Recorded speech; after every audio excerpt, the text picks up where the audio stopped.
संगे आउ माने प्राप्त उपासना को परिचालना करुवा प्रभु दासी स्मिता भौणी सहित दास मान वीरेन्द्र आज्ञा आम कमर आज्ञा आम बिना आज्ञा प्रत्येक को मु कृतज्ञता जनाए आज दिन मु पुनर्बार वाक्य आसी मुझेपरी कौन अधिक कहबी कि नहीं प्रभु मो द्वारा जहाँ कहवाई चाहती आज जो विषय ताहा माने प्रकाश मुझे निकट में करी से मध्य किसी भूल है मत क्षमा करेंगे प्रभु को धन्यवाद संगे पुनर्बार वाक्य मध्य को जीवा पूर्व मु 1 मिनिट प्रार्थना करने चाहे मो सहित आप सहभागितार रे धन्यवाद धन्यवाद पवित्र परमेश्वर धन्यवाद देउछु तुमरी अनुग्रह दया पुनर्बार एक नूतन दिन रे आमान को जीवित रखी प्रत्युषरे प्रभु विभिन्न स्थान तुम नाम एकत्र ही तुमरी गौरव प्रशंसा करू करू प्रभु तुमरी जीवित वाक्य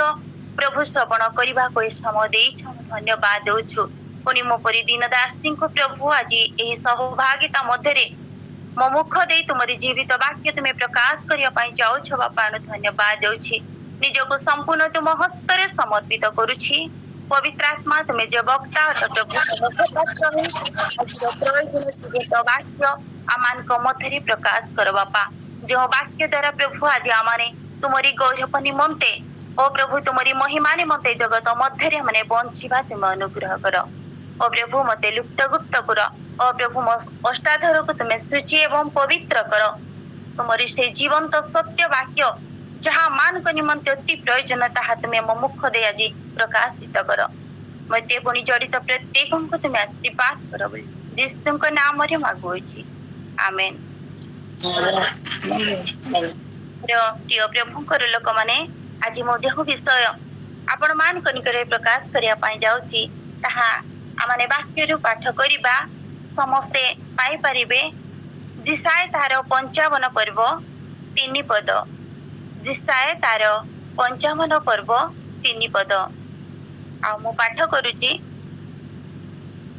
कर्णडेर ओ आंभ निकट को आस सुण तहिरे तुम्भ मानकर प्राण बंचिब पुणी आंभे तुम्भ मानक सहित एक नित्य स्थायी नियम अर्थात दाऊदଙ୍କ प्रति निश्चित दया स्थिर करिबा प्रभु ए पठित वाक्य द्वारा हम प्रत्येक को आशीर्वाद करंतु ए वाक्यर मूल विषय मु नेछि आमान को बंचिबा आत्मिक जीवन रे आमे किपरि बंचिबा तार 10टी विषय मु आज आपण मानक निकट उपस्थापन करिया पई जाउछि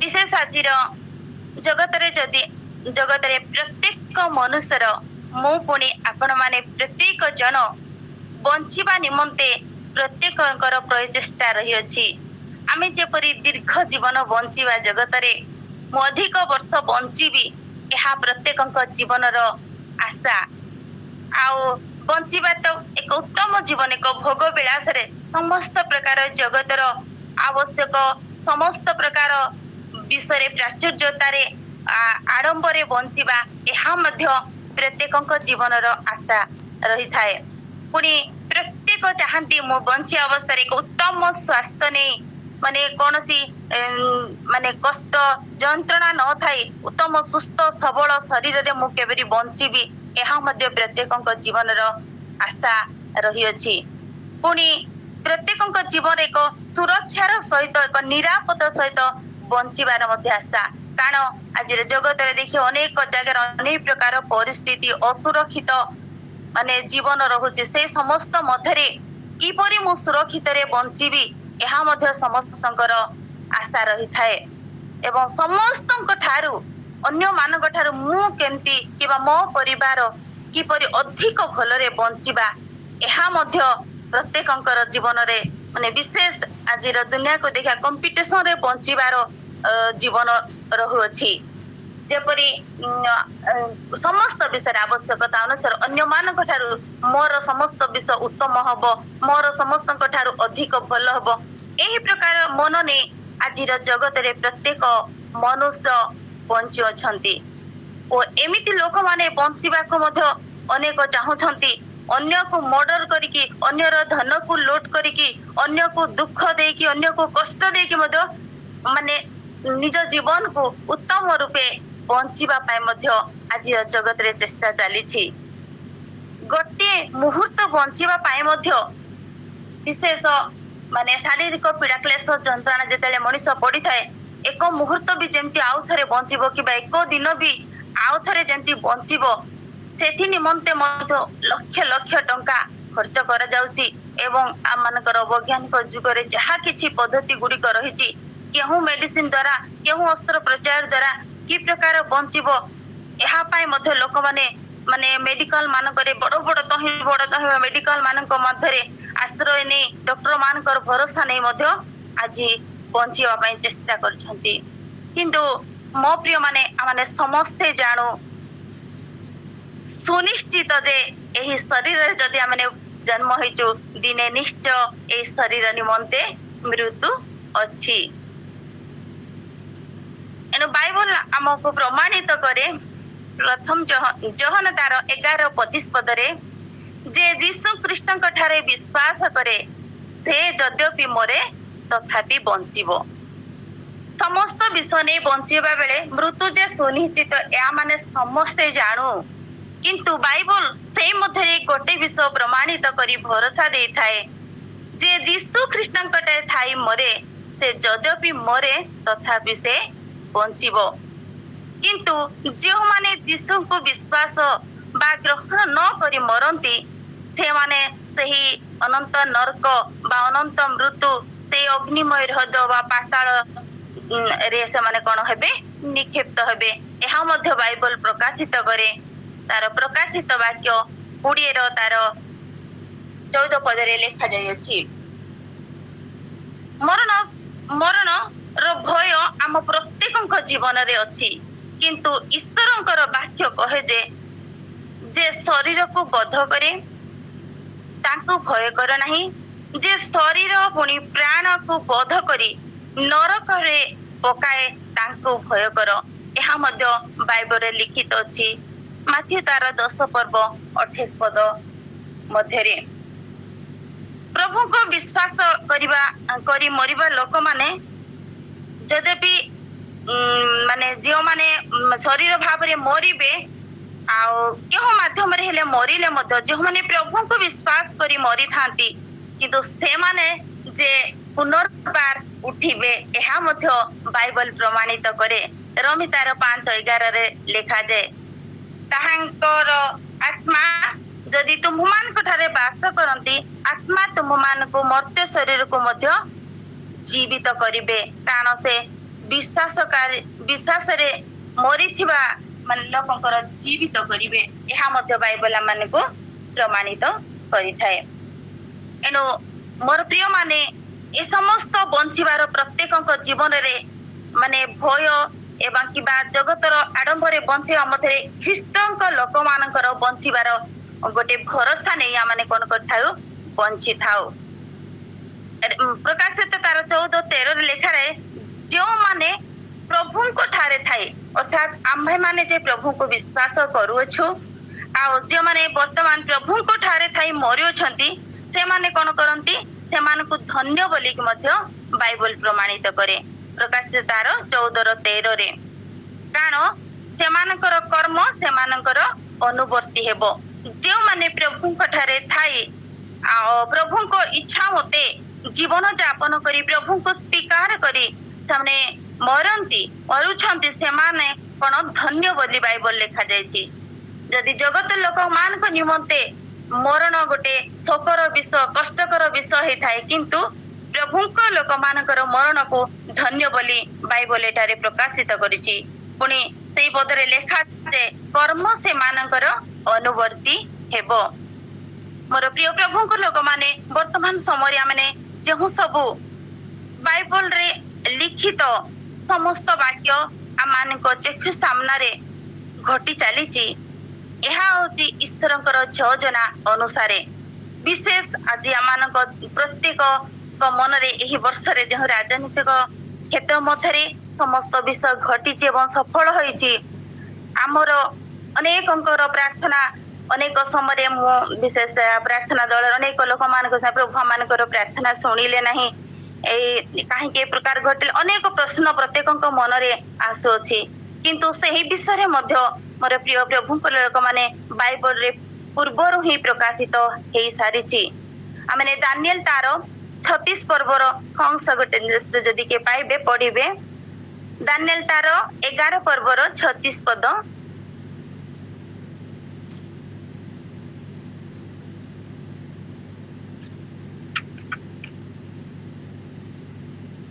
मो पाठ करुछि नहले आउ राजा अपना इच्छा अनुसार कर्म करिवो ओ सकल देवता अपेक्षा आपना को बड़ करी दर्प करिवो पुणी ईश्वर गणर ईश्वरଙ୍କ विरुद्धरे अद्भुत कथा कहिबा ओ क्रोध सफल हेबा पर्यंत सौभाग्यवान हेबो कारण जहा निरूपित होइछि ताहा कराजिबो आमने ए अंशरे प्रांजल भावरे दानिएलଙ୍କ द्वारा जो भविष्यवाणी हेतिला तारे देखुछु लास्ट अंशरे जहा निरूपित होइछि ताहा कराजिबो मोर प्रिय प्रभुଙ୍କ लोक माने ए समस्त विषय जहा देखुछु आमने एहा पूर्वरु निरूपित होइछि आउ ताहा कोन होछि सफल होछि एनु वर्तमान विशेष रूपे ए समस्त विषय जानुछु जे आमे माने एनु आम्भ माने की परे ए समस्त मध्यरे तांकर वाक्य निरूपित अनुसार जगत मध्यरे सफल होछि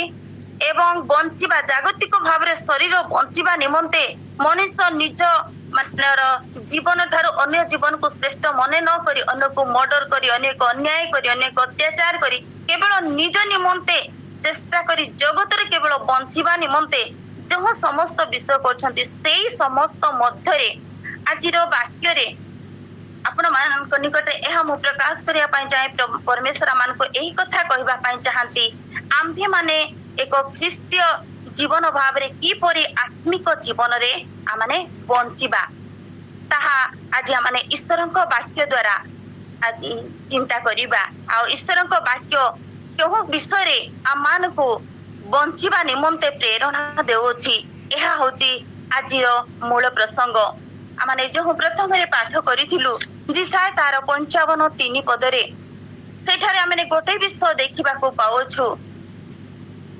तांको निकट को जीवा निमंते से कोन करचंती आमान को आह्वान देउछंती आम्भ निकट को आस तहरे तुमे कोन करिवो बंचिबो मोर प्रिय माने आमाने बंचिबा निमंते जागतिक भाव रे अनेक लोक अनेक प्रकार आशा भरोसा देई थांती आ आमान को मध्यरे सही आशा भी थाए जने धनी लोक जने ज्ञानी लोक जने उच्च पदवी लोक एमानक निकट को जेतेबेले आमने जाऊ आमने बंचिबु किछि पाइबु ए समस्त विषय किंतु आमने आध्यात्मिक भाव रे बंचिबा निमंते आ जेतेबेले आमने आध्यात्मिक भाव रे बंचिबा एही शारीरिक जीवन एवं आत्मिक जीवन रे मध्य आमने करिबा बंची पारिबा सेथिंते ईश्वरଙ୍କର वाक्य आमान को एहा कहे सेही जिसाय 55:3 पदरे कर्ण डेर ओ आम्भ निकट को आस सुन तहिरे तुम्भ मानकर प्राण बंचिबो आमाने कोन करिबा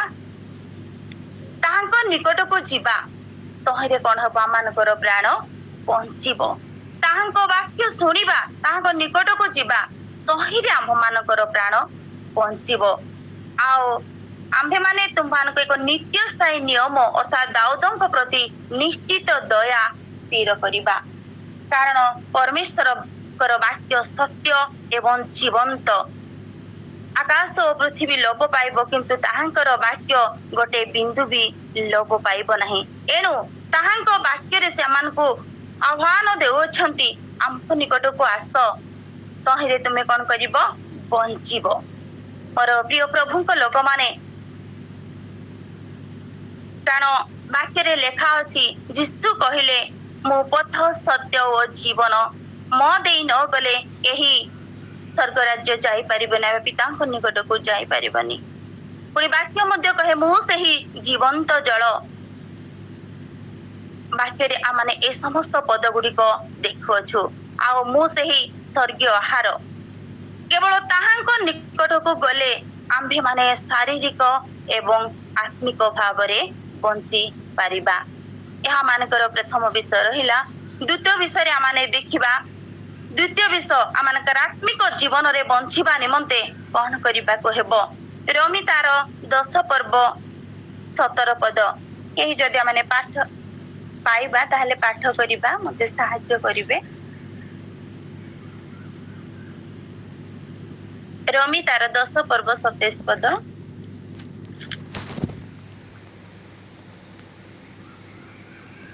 अतएव विश्वास श्रवण जात आउ श्रवण ईश्वर वाक्य जात होता।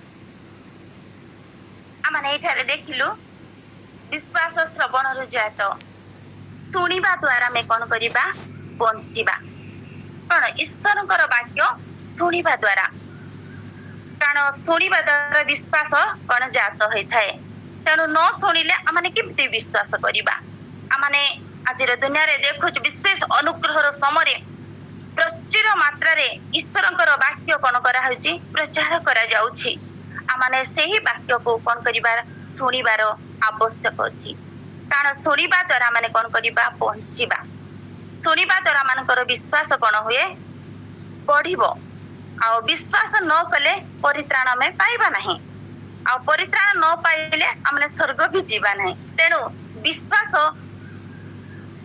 करिबा आमानकर शुणिबा निहाती आवश्यक रही आ शुणी ईश्वर वाक्य को विश्वास करिबा प्रकाशित वाक्य तार 2:11 लेखा जाए जार कान अछि से शुणु मोर प्रिय माने एई दिन मानकरे आमने जदि देखिबा अनेक विषय माने वाक्य हो अनेक विषय जगत रे बुलुची किंतु सेई मध्यरे समस्तकर कान अछि किंतु आमा ईश्वरकर वाक्य शुणिबार कान रहिबा आवश्यक बा ईश्वरकर वाक्य शुणिबा निमंते कर्ण देरिबा आवश्यक कारण ईश्वरकर वाक्य माने जेते शुणिबा कौन करिबो सेही वाक्य द्वारा माने कौन करियो बंची पारिबा मानकर विश्वास आहुरी दृढ़ होई पारिबो एवं सेही विश्वास आमान को परित्राण देबो तेणु आत्मिक जीवन रे आमाने एथिर जगत रे बंचिबा कहले शुणिबा निहाती आवश्यक कौन ईश्वरकर वाक्य शुणिबा प्रतिटी विषय रे आमान को ईश्वरकर वाक्य कौन कहूची सेही विषय माने माने निजे विवेचना करी अन्य अन्य विषय शुणिबा ठारू ईश्वरकर वाक्य शुणिबारे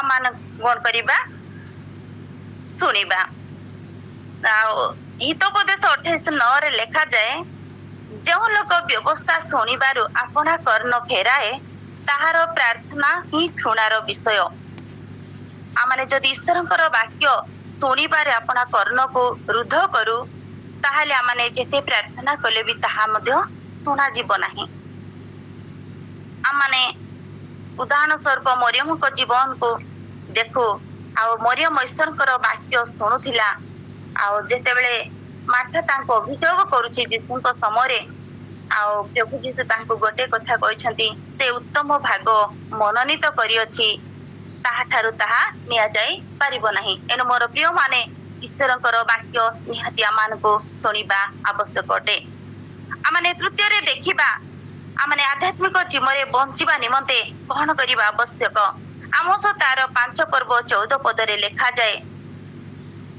मंद चेष्टा न करी भलो चेष्टा करिबा तहिरे आमाने बंचिबा आमानक जीवन रे प्रतिटी विशेष आमाने जो जगत मध्य अछु केवल मंद मंद कौनसी विषय उत्तम पाइबा अनेक कष्ट करबे सेही मध्य रे आमाने कोन करिबा आमाने मध्य मंद चेष्टा न करी भलो चेष्टा करिबा ताहले आमाने कोन करिबा बंचिबा आमे जगत रे लोक मान को बंचिबा एते कोन खराब अन्याय अधर्म करूछंती किंतु आम्भे माने से समस्त मदरे भलो चेष्टा करिबा भलो विषय करिबा भलो काम करिबा तहिरे बंचिबा हितोपदेश तार 17-13 पद रे मध्य लेखा जाए जो लोक भलो बदरे मंद करे ताहार गृह रे मंद केबे भी छाड़िबो नाही आमाने एनु सबु बेले भलो चेष्टा करिबा को चेष्टा करिबा गीत सहिता 34 तार 14 पद रे मध्य लेखा जाए मंदता ठारू दूर हुओ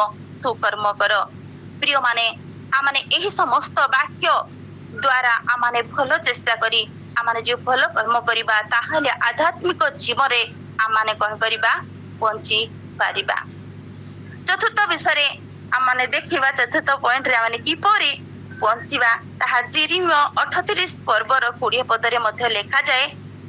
ମୁଁ ସମୟ ଦେଖି ମୁଁ ଜଲ୍ଦି କହିବା ପାଇଁ ଚାହୁଁଅଛି। ଆଉ ଆପଣ ମାନେ ଯଦି ଉପଯୁକ୍ତ ମନେ କରନ୍ତି ତାହା ରେଫରେନ୍ସ ଆପଣ ମାନେ ଲେଖିପାରିବେ। ଜିରିମିୟ ତାର 38ର 20 ପର୍ବରେ ଲେଖାଯାଏ, 20 ପଦରେ ଲେଖାଯାଏ, ବାକ୍ୟ ପାଳନ ଦ୍ୱାରା କଣ କରିବା? ବଞ୍ଚିବା। ଶୁଣିବା ଯଥେଷ୍ଟ ନୁହେଁ, କିନ୍ତୁ ବାକ୍ୟ ପାଳନ କରିବା ଆମମାନଙ୍କୁ ଅତି ନିହାତି ଆବଶ୍ୟକ ଅଟେ। ହିତୋପଦେଶ 4:4, ହିତୋପଦେଶ 7:2ରେ ମଧ୍ୟ ଏହି ପଦମାନଙ୍କ ମଧ୍ୟରେ ଈଶ୍ୱରଙ୍କର ବାକ୍ୟ ପାଳନ କରିବା ବିଷୟ ଲେଖାଯାଇଛି। ଆଉ ଆମେ ଜାଣୁ ମନୁଷ୍ୟ କେବଳ ରୁଟିରେ ବଞ୍ଚେ ନାହିଁ, କିନ୍ତୁ ଈଶ୍ୱରଙ୍କର ମୁଖ ନିସୃତ ବାକ୍ୟ ଦ୍ୱାରା ବଞ୍ଚିଥାଏ। ଆଧ୍ୟାତ୍ମିକ ଜୀବନରେ ବଞ୍ଚିବା ପାଇଁ ହେଲେ ଅତି ଜରୁରୀ ଈଶ୍ୱରଙ୍କର ବାକ୍ୟରେ ଆମେ ତୃପ୍ତ ହେଇ ବଞ୍ଚିବା ଆବଶ୍ୟକ ରହିଅଛି। ମୋର ପ୍ରିୟ ପ୍ରଭୁଙ୍କ ଲୋକମାନେ ଆମେ ପଞ୍ଚମ ପଏଣ୍ଟରେ ଦେଖିବାକୁ ଯିବା, ଯାହା ରହିଛି ବିଶ୍ୱାସ ଦ୍ୱାରା ମଣିଷ କଣ କରିବା? ଆଧ୍ୟାତ୍ମିକ ଜୀବନରେ କଣ କରିବ? ବଞ୍ଚି ପାରିବ। ତାହା ଗାଲାତ୍ୟ ତାର 3 ପର୍ବ 11 ପଦରେ ଲେଖାଯାଇଛି। କାରଣ ଧାର୍ମିକ ବିଶ୍ୱାସ ଦ୍ୱାରା ବଞ୍ଚିବ। ଏହା ବାକ୍ୟ ମାନଙ୍କୁ ସୁପ୍ରମାଣିତ କରେ। ବିଶ୍ୱାସ ବିନା ତାହାଙ୍କର ସନ୍ତୋଷ ପାତ୍ର ଆମେ କେବେ ବି ହୋଇପାରିବା ନାହିଁ। ଯୋହନ 5:24, ରୋମୀ 5:1ରେ ମଧ୍ୟ ବିଶ୍ୱାସ ଦ୍ୱାରା ଅନନ୍ତ ଜୀବନ ଓ ମୃତ୍ୟୁକୁ ଅତିକ୍ରମ କରି ଜୀବନରେ ପ୍ରବେଶ କରିବା ବିଷୟ ଲେଖାଯାଇଅଛି। ରୋମୀ 5:1 ଅନୁସାରେ ଈଶ୍ୱରଙ୍କ ସହିତ ବିଶ୍ୱାସ କଣ କରିଥାଏ? ଧାର୍ମିକ ଗଣିତ କରିଥାଏ। ଏଣୁ ମୋର ପ୍ରିୟ ପ୍ରଭୁଙ୍କ ଲୋକମାନେ ଏହି ସମସ୍ତ ପଦ ଗୁଡିକ ଆମେ ଯେମିତି ବାକ୍ୟରୁ ପାଠ କରିବା, ତାହେଲେ ବିଶ୍ୱାସ ଦ୍ୱାରା ଆମେ ବଞ୍ଚିବା ନିମନ୍ତେ ଆମମାନଙ୍କ ଜୀବନକୁ ଆହୁରି ସୁଦୃଢ କରିପାରୁଥିବା। ଆମେ ଷଷ୍ଠ ବିଷୟରେ ଦେଖିବାକୁ ଯିବା, ଯାହାକି ଆମେ ଆଧ୍ୟାତ୍ମିକ ଜୀବନରେ ବଞ୍ଚିବା ନିମନ୍ତେ ଆମୋସ ତାର 5 ପର୍ବ 4 ଓ 6 ପଦରେ ଲେଖାଯାଏ, ସଦାପ୍ରଭୁଙ୍କର ମୁଖ ଅନ୍ୱେଷଣ କର, ତହିଁରେ ଆମେ କଣ କରିବା? ତହିଁରେ ତୁମ୍ଭେ ମାନେ ବଞ୍ଚିବ। ଆଉ ଏଇ ଦିନ ମାନଙ୍କରେ ଆମେ ଅନେକଙ୍କର ମୁଖକୁ ଅନ୍ୱେଷଣ ନ କରି ସେଇ ସଦାପ୍ରଭୁଙ୍କର ମୁଖକୁ ଅନ୍ୱେଷଣ କରିବା, ତହିଁରେ ଆମେ ବଞ୍ଚିବା। ବାଇବଲରେ ଏହି ବିଷୟରେ ମଧ୍ୟ ଅନେକ ସ୍ଥାନରେ ଲେଖାଯାଏ। ଦ୍ୱିତୀୟ ବଂଶାବଳୀ 7:14 ପଦର ତାର ଶେଷ ଅଂଶରେ ଲେଖାଯାଏ। ଆଉ ବିଶେଷ ସିଫନ୍ୟ ତାର 3:2 ପଦରେ ଲେଖାଯାଏ, ତାହାଙ୍କର ଅନ୍ୱେଷଣ କର, ତାହାଙ୍କ ଧର୍ମର ଅନ୍ୱେଷଣ କର, ନମ୍ରତାର ଅନ୍ୱେଷଣ କର। ମାନେ ହୋଇପାରେ ସଦାପ୍ରଭୁଙ୍କ କ୍ରୋଧର ଦିନରେ ତୁମ୍ଭେ ମାନେ ଗୁପ୍ତ ସ୍ଥାନରେ ରଖାଯିବ। ମୋର ପ୍ରିୟ ପ୍ରଭୁଙ୍କର ଲୋକମାନେ ବିଶେଷ ଆଜିର ଜଗତରେ ସର୍ବ ତାହାଙ୍କର ଶ୍ରୀମୁଖକୁ, ତାହାଙ୍କର ମୁଖକୁ ଆମେ ଆଗରେ ରଖି, ତାହାଙ୍କର ମୁଖ ଅର୍ଥାତ୍ ତାହାଙ୍କର ବାକ୍ୟକୁ ସମ୍ମୁଖରେ ରଖି ପ୍ରତିଟି ବିଷୟରେ ଈଶ୍ୱରଙ୍କର ବାକ୍ୟ କଣ କହୁଛି ତାହାକୁ ଆମେ ସମ୍ମୁଖରେ ରଖି ଯଦି ଆମେ ବଞ୍ଚିବା, ତାହେଲେ ଆଧ୍ୟାତ୍ମିକ ଜୀବନରେ ଆମେ କଣ କରିବା? ବଞ୍ଚୁଅଛୁ। ସପ୍ତମ ପଏଣ୍ଟରେ ମୁଁ କହିବା ପାଇଁ ଯାଏ, ଆଧ୍ୟାତ୍ମିକ ଜୀବନରେ ବଞ୍ଚିବାକୁ ହେଲେ ବିଶେଷ ରୂପେ ଉପବାସ, ପ୍ରାର୍ଥନା ଏବଂ ଉପବାସ ମଧ୍ୟ ଅତି ନିହାତି ଆବଶ୍ୟକ ରହିଅଛି। ମୁଁ ଏଇ ବର୍ଷ ଅନେକ ମୋ ଜୀବନରେ ମାନେ ଅନେକ ବର୍ଷ ହେଲା ମୁଁ ଅଧିକ ଉପବାସ କରିପାରୁନଥିଲି, ଯଦିଓ ବି କରେ ଗୋଟେ 2 ଦିନ। ଯୋଉ 40 ଦିନର ପ୍ରାର୍ଥନା ଉପବାସ ଏହି ମାନେ ଜୁମ୍ ଦ୍ୱାରା ପ୍ରକାଶିତ କରାଗଲା, ସେଇଠାରେ ଆମେ ଯେତେବେଳେ ରହିଲୁ ମୁଁ ବହୁତ ଆତ୍ମିକ ଜୀବନରେ ମୁଁ ଆଶୀର୍ବାଦ ପାଇଅଛି। ଆଉ ବିଶେଷ ଶରୀର ଭାବରେ ବଞ୍ଚିବାକୁ ହେଲେ ଆମକୁ ବହୁତ ଖାଇବାକୁ ହେବ, କିନ୍ତୁ ଆଧ୍ୟାତ୍ମିକ ଭାବରେ ଆତ୍ମିକ ଜୀବନରେ ବଞ୍ଚିବାକୁ ହେଲେ ଆମକୁ ଉପବାସର ପ୍ରାର୍ଥନା କରିବା ନିହାତି ଆବଶ୍ୟକ ଅଛି। ଉପବାସ ପ୍ରାର୍ଥନା ଦ୍ୱାରା ଆମେ କଣ କରିବା? ବଞ୍ଚି ପାରିବା। ରୋମୀ ତାର 10:13 ଲେଖାଯାଏ, ଆଉ ଯେଉଁମାନେ ପ୍ରଭୁଙ୍କ ନାମ ଧରି ପ୍ରାର୍ଥନା କରିବେ ସେମାନେ ପରିତ୍ରାଣ ପ୍ରାପ୍ତ ହେବେ। ମୋର ପ୍ରିୟ ପ୍ରଭୁଙ୍କ ଲୋକମାନେ ନିଶ୍ଚିତ ରୂପେ ଆତ୍ମିକ ଜୀବନରେ ଅଭିବୃଦ୍ଧି ଷ୍ଟ୍ରଙ୍ଗ ହେବା ପାଇଁ ହେଲେ ଆମମାନଙ୍କୁ ଉପବାସ ପ୍ରାର୍ଥନା ନିହାତି ଆବଶ୍ୟକ ଏବଂ ଆଗାମୀ ଦୁର୍ଦ୍ଦଶା, କଷ୍ଟ, ସମସ୍ୟାରୁ ରକ୍ଷା ପାଇବା ପାଇଁ ମଧ୍ୟ ଉପବାସ କରିବା ନିହାତି ଆବଶ୍ୟକ। କାରଣ ଆମେ ଜାଣୁ ନିନିବି ଲୋକମାନେ ଯେତେବେଳେ ଦୁଷ୍ଟତାରେ ଥିଲେ ଈଶ୍ୱରଙ୍କର ବାକ୍ୟ ଶୁଣିଲେ ଆଉ ସେମାନେ ଉପବାସ କରି କ୍ରନ୍ଦନ କଲେ, ସେମାନେ ବିନାଶରୁ ରକ୍ଷା ପାଇଲେ। ଏହା ଆମ ପ୍ରତ୍ୟେକଙ୍କ ନିମନ୍ତେ ମଧ୍ୟ ଅତି ଜରୁରୀ ଆବଶ୍ୟକ ଉପବାସ ଏହି ଦିନ ମାନଙ୍କରେ କରି ଆମେ ଈଶ୍ୱରଙ୍କ ନିକଟରେ ଆଧ୍ୟାତ୍ମିକ ଜୀବନରେ ବଞ୍ଚି ପାରିବା। ଆମେ ଅଷ୍ଟମ ପଏଣ୍ଟରେ ମୁଁ କହିବା ପାଇଁ ଚାହେଁ, ଗୀତ ସଂହିତା ତାର 34:14 ପଦରେ ଲେଖାଯାଏ, ମନ୍ଦତା ଠାରୁ ଛଳ ବାକ୍ୟରୁ ଆପଣା ଅଷ୍ଟଧରକୁ ରକ୍ଷା କରିବା। ତହିଁରେ ଆମେ କଣ କରିବା? ଆଧ୍ୟାତ୍ମିକ ଜୀବନରେ ବଞ୍ଚିବା। ମନ୍ଦଟା ଠାରୁ ଛଳ ବାକ୍ୟରୁ ଆପଣା ଅଷ୍ଟାଧରକୁ ରକ୍ଷା କରିବା ବିଷୟ ଏଠାରେ କୁହାଯାଇଛି। ହିତୋପଦେଶ 18:21ରେ ମଧ୍ୟ ଗୋଟେ ବିଷୟ ଲେଖାଯାଏ, ମରଣ ଓ ଜୀବନ ଜିଭାର ଅଧୀନ। ମୋର ପ୍ରିୟ ପ୍ରଭୁଙ୍କ ଲୋକମାନେ, ଆମମାନଙ୍କ ମୁଖର ବାକ୍ୟରେ ମରଣ ଏବଂ ଜୀବନର ଅଧୀନ ରହିଅଛି। ଏଣୁ ଆମମାନେ ସର୍ବଦା ମନ୍ଦଟା ଠାରୁ ଛଳ ବାକ୍ୟ ଠାରୁ ଆପଣା ଅଷ୍ଟାଧରକୁ ଆମମାନେ ରକ୍ଷା କରିବାର ଆବଶ୍ୟକ ରହିଛି। କାରଣ ଜିଭା ଗୋଟେ ଏଇ ପ୍ରକାର ବିଷୟ, ତାହା ଅଗ୍ନି ସଦୃଶ ଆମମାନେ ବାକ୍ୟରେ ଲେଖାଯାଏ ତାହା ଜାଣୁ, ତାହାକୁ ଆମମାନେ କଣ୍ଟ୍ରୋଲ କରିବା ଆବଶ୍ୟକ ଅଛି। ଗୀତ 34:14 ଅନୁସାରେ ସମସ୍ତ ପ୍ରକାର ମନ୍ଦ ଠାରୁ ଛଳ ଠାରୁ ଅଷ୍ଟାଧର ଠାରୁ ମାନେ ନିଜ ଜିଭାକୁ କଣ୍ଟ୍ରୋଲ କରିବା, ତାହେଲେ ଆମମାନେ ଆଧ୍ୟାତ୍ମିକ ଜୀବନରେ ଆତ୍ମିକ ଜୀବନରେ ଆମମାନେ କଣ କରିବା? ବଞ୍ଚିବା। ମୁଁ ନବମ ପଏଣ୍ଟରେ କହିବା ପାଇଁ ଚାହେଁ, ଗୀତ ସଂହିତା ତାର 34:7ରେ ଲେଖାଯାଏ, ସଦା ପ୍ରଭୁଙ୍କୁ ଭୟ କରିବା। ଏହା ଆହୁରି ଅଧିକ ଇମ୍ପୋର୍ଟାଣ୍ଟ ବିଷୟ। ଆମେ ସମସ୍ତ କରୁ, ଅନେକ ସମୟରେ ମନୁଷ୍ୟ ଦେଖାନ୍ତେ ଅନେକ ବିଷୟ, କିନ୍ତୁ ଭୟ କରିବା, ସଦା ପ୍ରଭୁଙ୍କୁ ଭୟ କରିବା। ଆମମାନଙ୍କ ଜୀବନରେ ଏଇ ଦିନ ମାନଙ୍କରେ ଅନେକ ପ୍ରକାର ଭୟ ଆସୁଅଛି ମୋର ପ୍ରିୟ ମାନେ, ମୁଁ ପୁଣି ଆପଣ ମାନଙ୍କ ମଧ୍ୟରେ, କିନ୍ତୁ ସେ ସମସ୍ତ ଭୟରୁ ଦୂର କରିବା ନିମନ୍ତେ ସଦା ପ୍ରଭୁଙ୍କୁ ଆମେ ଭୟ କରିବା। ଆଉ ବାକ୍ୟରେ ଲେଖାଯାଏ, ଯେଉଁମାନେ ସଦା ପ୍ରଭୁଙ୍କୁ ଭୟ କରନ୍ତି ତାହାଙ୍କର ଦୂତ ସେମାନଙ୍କ ଚାରିଆଡେ ଛାଉଣି ପରି ସେମାନଙ୍କୁ ଉଦ୍ଧାର କରନ୍ତି, ଜୀବନ ପ୍ରଦାନ କରନ୍ତି, ଜୀବିତ ଅବସ୍ଥାରେ ରଖିଥାନ୍ତି। ଆମମାନେ ସେଇ ସଦା ପ୍ରଭୁଙ୍କୁ ଆମେ କଣ କରିବା? ଭୟ କରିବା। କାରଣ ତାହାଙ୍କ ହସ୍ତରେ ଏ ଶାରୀରିକ ଜୀବନ ଏବଂ ଆତ୍ମିକ ଜୀବନର ସମସ୍ତ ଚାବିକାଠି ରହିଅଛି। ଏଣୁ କୌଣସି ମନୁଷ୍ୟକୁ ଭୟ କରିବା ଅପେକ୍ଷା ବିଶେଷ ସଦା ପ୍ରଭୁଙ୍କୁ ଭୟ କରିବା।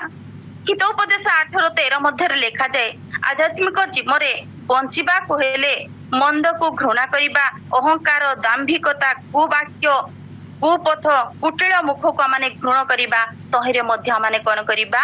ଆତ୍ମିକ ଜୀବନର ମଧ୍ୟରେ ସଦା ପ୍ରଭୁଙ୍କୁ ଭୟ କରିବା, ତାହେଲେ ଆମେ ବଞ୍ଚି ପାରିବା।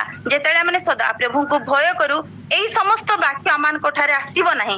ଏ ସମସ୍ତ ବିଷୟ, ମନ୍ଦତା, ବିଶେଷ ଅହଙ୍କାର, ଦାମ୍ଭିକତା, କୁପଥ, କୁଟିଳ ମୁଖ, ଏଇ ସମସ୍ତ ମନ୍ଦତା ଆମମାନଙ୍କ ଜୀବନରେ ଆସିବ ନାହିଁ। ସଦା ପ୍ରଭୁଙ୍କୁ ଭୟ କରିବା ଆଉ ସଦା ପ୍ରଭୁଙ୍କର ବାକ୍ୟ ଯେତେବେଳେ ପାଳନ କରୁଥିବା, ଉପବାସ ପ୍ରାର୍ଥନା କରିବା ଏବଂ ତାହାଙ୍କ ବାକ୍ୟ ଶ୍ରବଣ କରୁଥିବା, ତାହେଲେ ଏଇ ସମସ୍ତ ଆମମାନଙ୍କ ଠାରୁ କଣ ହବ? ଦୂର ହେଇଯିବ।